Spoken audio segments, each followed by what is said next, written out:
تست تست تست.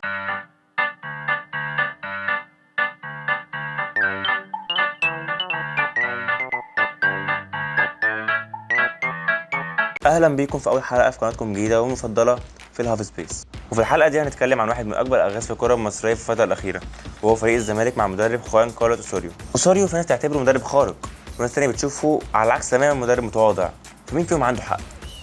في الحلقه دي هنحاول نكتشف اسلوب لعب اوسوريو مع الزمالك، ونرجع في تطبيق الاسلوب ده، وايه هي نقاط قوه وضعف الاسلوب ده مع الزمالك في الدفاع والهجوم. لكن قبل ما ندخل في الكلام التكتيكي الكبير ده ونتكلم كفنيين، ما تنساش تعمل لايك للفيديو عشان تشجعنا في فيديوهات تانية ان شاء الله.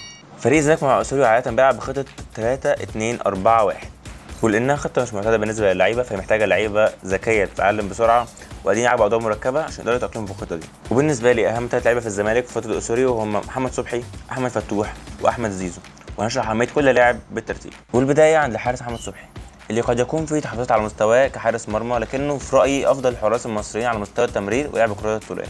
وهنا احصائيات محمد صبحي بالكوره مقارنه بمحمد الشناوي واحمد الشناوي اللي بتوضح تفوقه بالنسبه للتمرير القصير والكرات الطوليه.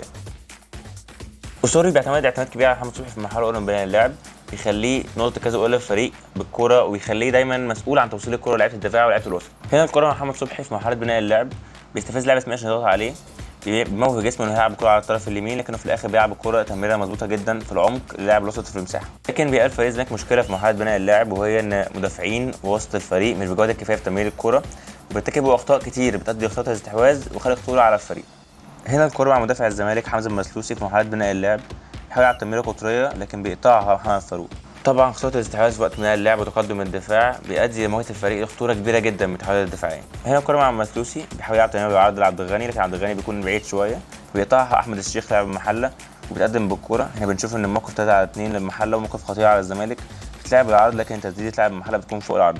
في وقت تقدم دفاع الزمالك وسعي الخصم لاستغلال المساحه ورا الدفاع، بيظهر دور محمد صبحي كحارس سويبر بيغطي ورا الدفاع وشاطط اي كره خطيره. هنا الكره مع الاهلي ودفاع الزمالك متقدم، بيلعب معاه الكره طوليه لكهربا، كهربا بيروح في المساحه ورا دفاع الزمالك ويبقى قريب من انفراد جول الزمالك، لكن محمد صبحي بيخرج في الوقت المناسب ويقطع الكوره. ومن هنا جه قرار اسوري توظيف فتوح في الوسط، لاعب مش هيخسر الكوره كتير وبالتالي مش هيعرض الفريق لتحولات دفاعيه كتير. وهنا احسن فتوح مقارنه بلاعب وسط الزمالك اللي بتوضح امتلاكه لمسات اكتر على الكوره، تمريرات صحيحه اكتر في نص ملعب الزمالك ونص ملعب الخصم، وتمريرات مفتاحيه كي باسز اكتر.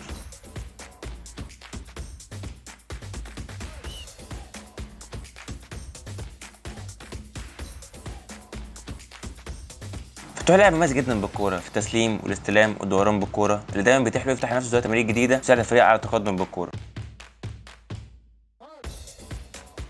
هنا الكره مع محمد صبحي في مرحله بناء اللعب، مفيش خيارات تمرير متاحه للعيبه، بيتحرك فتوح العقل عشان يستلم الكوره ويلف بيها، بيلعب فتوح الكوره لعمرو السيسي متمركز ولاعيبه المحله، وينجح ازاي في تخطي ضغط المحله. هنا حاله ثانيه الكوره مع مصطفى الزناري بيلعبها فتوح بيستلم الكوره وظهره للملعب، بيضغط عليه لاعب المقاولين باندفاع، فتوح بيعدي الكوره من بين رجله بمهاره وبيتخطى ضغط المقاولين بنجاح. لكن زي ما هو واضح في الحالات اللي فاتت، خطه الزمالك بتخلي فتوح يستلم عادة من ظهره للخصم، ويحتاج يعمل دوران بالكوره وقت استلامه ليها عشان يتقدم بيها، ودي خد باله منها مارسيل كولر مدرب الاهلي، وعشان كده كنا بنشوف اليو ديانج باستمرار موجود ورا فتوح وقت استلام الكوره بيمنعه من الدوران بيها. هي حاله شبه اللي فاتت، الكوره مع الزمالك في بناء اللعب، فتوح بيقرب يستلم الكوره وبيحاول يستلمها وظهره للملعب، لكن مجرد ما بيستلم الكوره بيلاقي ديانج قريب منه بيمنعه من الدوران بيها، وبالتالي يرجع الكوره تاني. وفي وقت وصول الزمالك لثالث الملعب الهجومي يعتمد الفريق على خلق الفرص عن طريق العرضيات، اللي تعتبر السلاح الاساسي للفريق اسوري في خلق الفرص. لكن في الوقت نفسه العرضيات نفسها ما كانتش فايده للزمالك بقدر الكافي، لان افراد هجوم الزمالك كلهم مش مميزين في الرأسيات. هنا الكره مع رؤى بيلعبها هنداي على الطرف اليمين، هنداي بيستلم الكره بيلعب عرضيه بشماله، لكن العرضيه بتعدي من فوق راس مهاجمين الزمالك كلهم وبتروح لمدافع الاسماعيلي بشتتها. على فكره انا عارف ان انت بتفكر فيا دلوقتي، انا ازاي كانش على زيزو صح؟ لو بس كنت استنى، احمد زيزو يعتبر فرد اهم في هجوم الزمالك، لكن فتره اوسوريو زيزو مش بيلعب جناح خالص، لكنه صانع اللعب الرئيسي للفريق. لكن خطه اوسوريو بتخلي زيزو مسؤول عن الصناعه بس، وقليل جدا لما يكون زيزو موجود في مكان الانهاء، وعشان كده زيزو رغم انه هداف الفريق لكنه في فتره اوسوريو ما سجلش غير 4 اجوال بس من لعب مفتوح. هنا احصائيات زيزو في التمريرات المفتاحيه مقارنه بباقي الدوري بتوضح مساهمه زيزو الكبيره في خلق فرص الزمالك. زيزو بياخد حركه كبيره جدا في الحاله الهجوميه، بيتحرك في اليمين والشمال والعمق، بيدور على اي مساحه يستعمل منها فرص. هنا الكره مع زيزو في العمق قدامه الجزيري بيتحرك في المساحه ورا الدفاع، بيلعب الكره اماميه بتروح للجزيري بينفرد بمرمى الاتحاد وبيسجل الاول للزمالك. هنا الكره مع زيزو على الطرف اليمين، بيلعب عرضيه على القائم البعيد بتروح للجزيري اللي بيسجل الكره بسهوله في الجون الفاضي. وقت خطوره فريق الاستحواذ في نص ملعب الخصم بيواجه الزمالك خطر كبير جدا من الهجمات المرتده اللي كانت فعلا خطيره في اول فتره اوسوريو، لكن بمرور الوقت اتحسن الفريق في تطبيق الضغط العكسي وده ساعد الفريق في الحفاظ على الكوره فترات اطول. هنا الزمالك بيخسر الكوره في نص ملعب الاهلي، توصل الكوره لقفشه يلعبها للشحات، وقبل ما يستلم شحات الكوره بيلاقي نفسه محاصر بثلاث لعيبه من الزمالك وبيخسر الكوره. من اكبر المشاكل اللي بتقابل الزمالك وسوريو بدون كوره هي المساحات الكبيره بين الخطوط، ده اللي بيساعد الفريق بيلعب الزمالك دايما انه يحافظ على الكوره ويخلق خطوره على جون الزمالك. هنا الكوره مع الاهلي الزمالك بيحاول يطبق الضغط، لكن بنشوف مساحه كبيره بين الخطوط، بيلعب زنج الكوره لقفشه متمركز في المساحه، قفشه بيستلم الكوره يعمل دوران بيها وتخطي ضغط الزمالك بنجاح.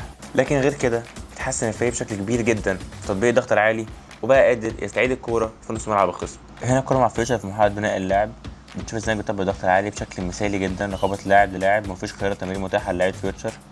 بيحاول مدافع فيوتشر يلعب الكوره بين الخطوط لمصطفى بدري، لكن مصطفى الزناري مدافع الزمالك بيخرج من تمركزه وبيعمل تاكلينج وبيستعيد الكوره للزمالك. وخلينا نختتم بنقطه فنيه كانت من اكتر الحاجات اللي بيستقبل منها دفاع الزمالك خطوره على الجون، وهي مساحه قدام الدفاع. وطبعا النقطه دي مرتبطه بنقطه المساحات بين الخطوط اللي اتكلمنا عنها من شويه لو تفتكروا، لان بيكون في تاخير في التغطيه من لعيبه وسط الزمالك، فده بيؤدي لوجود مساحه كبيره جدا قدام دفاع الزمالك، وده بيساعد خصم الزمالك دايما انه يعمل تمريره خطيره او حتى يسد على الجون على طول.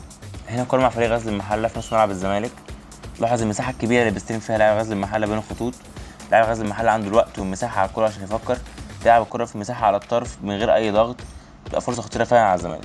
هنا الكوره مع الاهلي في نص ملعب الزمالك، لاحظ المساحه الكبيره اللي بيستلم فيها تاو الكوره من غير اي ضغط، تاو عنده الوقت والمساحه انه يفكر على الكوره، تاو بيلعب الكوره بالعرض المعلول، معلول بيستلم الكوره من غير اي ضغط ويسدد الكوره ويسجل الجون الثالث الاهلي. بعد ما خلصنا تحليل الزمالك وسوريو، خليني اقول رايي الشخصي في اسوريو. هل هو مدرب على قده؟ هل هو مدرب جامد؟ انا رايي انه مدرب كويس. بس كده كويس؟ امال انت فاكر ايه يعني؟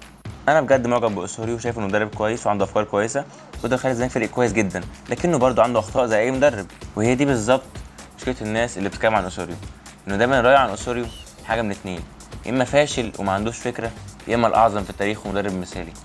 زي ما تقول كده آفة حارتنا المبالغه. لكن عشان اسوريو يحقق النجاح المطلوب منه فهو محتاج صفقات، محتاج وقت عشان يقدر يوصل افكاره للعيبه بشكل كامل، او زي ما قال احد الحكماء you have no idea what perfection is unless you have experienced imperfection، واللي ممكن نترجمها ونقول انت عمرك ما تعرف ايه هي المثاليه لحد ما تجرب عدم المثاليه. احد الحكماء اللي قال المقوله دي هو ممثل الكوميدي كيفن هارت، لكن رغم كده المقوله فعلا ليها نفس المعنى، وفعلا ازاي محتاج يدي فرصه لاسوريو. وبكده نبقى خلصنا اول حلقه لينا، اتمنى تكون عجبتكم واستمتعتم بيها. ما تنسوش تعملوا لايك للفيديو وسبسكرايب للقناه وتفعلوا الجرس عشان تشوفوا الفيديوهات الجايه ان شاء الله. يلا سلام عليكم.